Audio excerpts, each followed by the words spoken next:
thanks so much for sitting down with Ebony to talk about Native Son.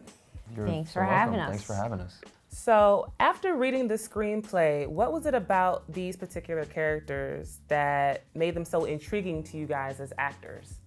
I think I was really uncomfortable playing Mary, to be honest. I think, but that at the same time was something that was exciting for me.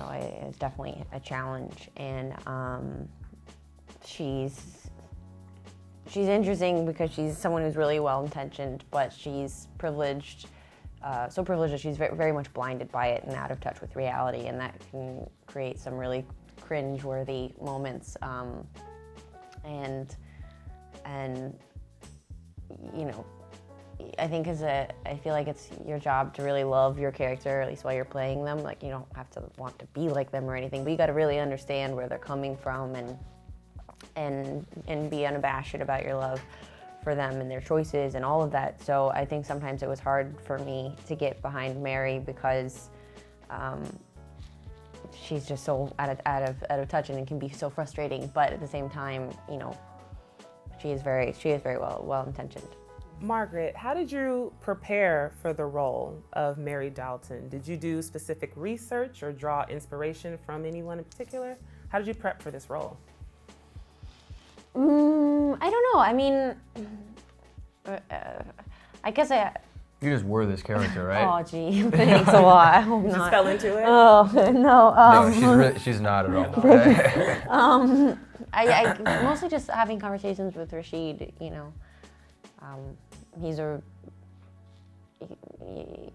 I think something that's really great about him is that he doesn't dumb anything down for anybody, and that translates in the way that he's, has personal conversations, and then also in his art and in his filmmaking. Okay. Nick, Native Son, the novel, had a subplot about Jan being a communist. Mm-hmm. Seeing as the novel is based in the 30s, that would, make sense. How was the idea conveyed about your character in a modern retelling? Like, how do they kind of connect those dots in this modern sense for your character? I think that, they changed it up a bit. Communism is not as sort of contemporary as it was in the 30s, but I think if Jan was anything, he'd probably identify as a socialist or like a Democratic-Socialist. He definitely supported Bernie in 2016, and he's just someone with very far left principles,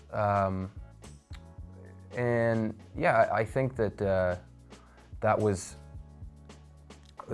one of the major strengths of Susan Laurie Park's script, was that it was able to take the intent of Richard Wright's, plot and words, and then repackage it with a modern sort of understanding and twist, because we do live in a different world. It's from 1940, which great, and so a lot of it was, I don't know how much of it actually came across in the final version of the film, but Jan is definitely, he marches, he's active politically, he, like I said, is a firm believer he believes in something. He definitely believes in something. He has beliefs, but you have no idea what those are. So he, I'd classify him as Democratic-Socialist would be mine.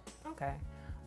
Neither one of your characters believes that they're like overtly racist. I mean, they're not overtly racist, but they exhibit that kind of like a thoughtless ignorance, I guess you could say, that we associate with a lot of well-meaning white folks who may be fighting for causes outside of themselves. Can you guys kind of speak to that aspect of your characters, and have you seen that in society as well? I think as a white person in America, and therefore an innately privileged person, it's easy to walk through life without really seeing the effects of systemic racism, because if anything, those effects are actually just making your life a whole lot easier.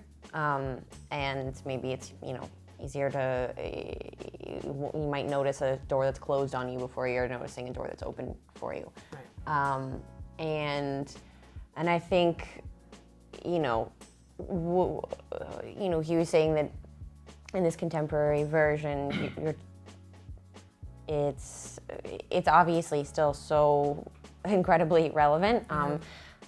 Well, I don't know. I guess the thing is that I think that this film talks about racism in a really nuanced and complicated way, and hopefully spawns, you know, more detailed conversation. But then at the same time, like, yes, I would like for us to be progressing to the point where we're having more in-depth conversations, where the conversation is propelled to the next level. But then when you have like a white supremacist president, it's like even the most rudimentary conversation right now is relevant, unfortunately. But yeah.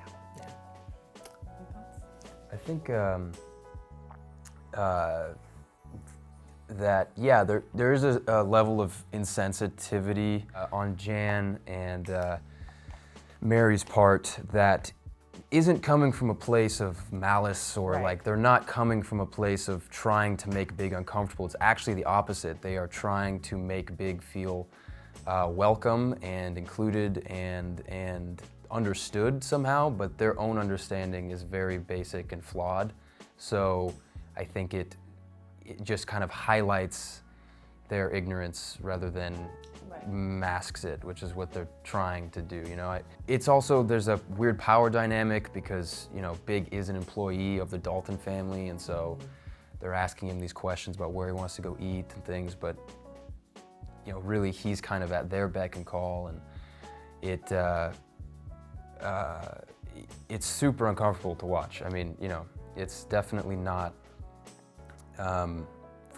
it's not light viewing by any means, but you know, hopefully I think it's just really perceptive. I think Susan Laurie Parks did just a great job on the really subtle way in which you know, people, even well-intentioned people, can kind of just put their foot in their mouth and make, you know, these situations just wholly uncomfortable. Yeah, I don't know.